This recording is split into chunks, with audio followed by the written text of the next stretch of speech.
Absolutely. Now, you just need to look at the who is not on the guest list today at this summit. America.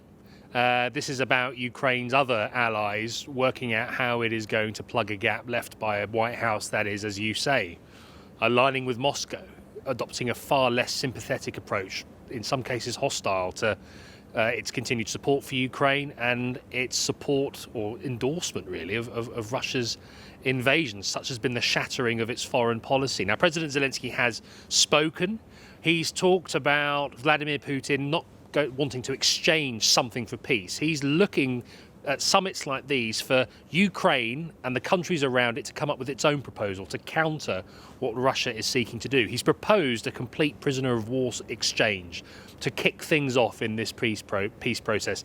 It's been a rare area of cooperation between Ukraine and Russia, and he suggested that all POWs would be exchanged as a first stage. But these are uncertain times. We've been speaking to Ukrainians here on how they see their path to peace. Kyiv's 120-year-old funicular. With 2 stops, it is the simplest of routes. What's more complicated is where Ukraine is going in this war, seemingly abandoned by its biggest ally, America. Donald Trump turned US support on its head by apparently siding with Russia. Some people they listen to Russia position, but many people understand us. I know I have many friends from Europe that support Ukrainians. As Washington decides whether to keep helping this country, there are internal divisions over how men are called up to fight. Everyone should fight, except the sick.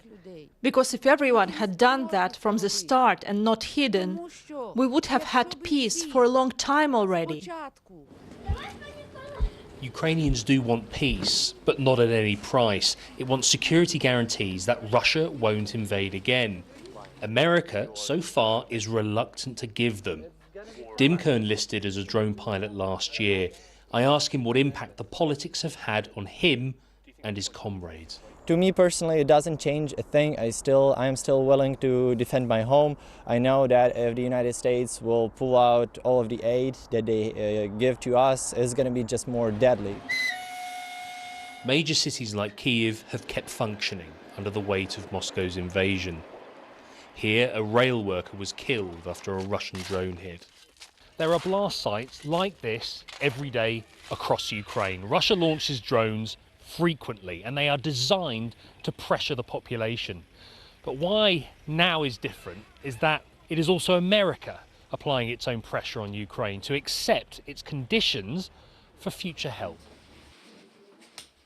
The force from the blast shattered the windows of Zoya's flat. She lives here with her elderly mum. She's anxious, so she prays every day for the war to end. But would she take the quick peace Donald Trump wants? Our country is our country, and it must remain ours. Giving up territories is wrong and unnecessary. There has to be an agreement. But what does that agreement look like? Ukraine and Europe aren't even at the negotiating table as they work out how to stand up to Russia without America for the first time since the Second World War. We're hearing a lot about an American proposal to get access to Ukraine's natural minerals. Washington wants the rights to $500 billion worth of Ukraine's minerals in exchange for the military help it's given in the past and what it would provide in the future. It's very much a transactional approach.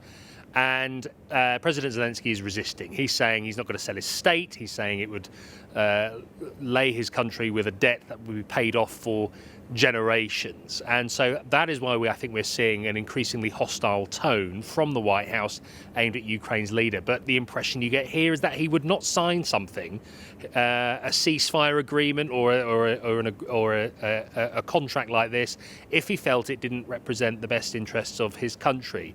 And if he does turn that down, and America turns its attentions elsewhere or aligns with Moscow further, and Europe isn't able to step up, then the consequences for the future of this country, the surrounding region, could be far-reaching, and that is why we are seeing world leaders here today to try and in some way answer that question. But at the moment there is still the agreement that Europe needs America to be a military safety net. The UK and France are meeting Donald Trump this week to try and bridge a widening gap, but at the moment there are a lot of scratching heads.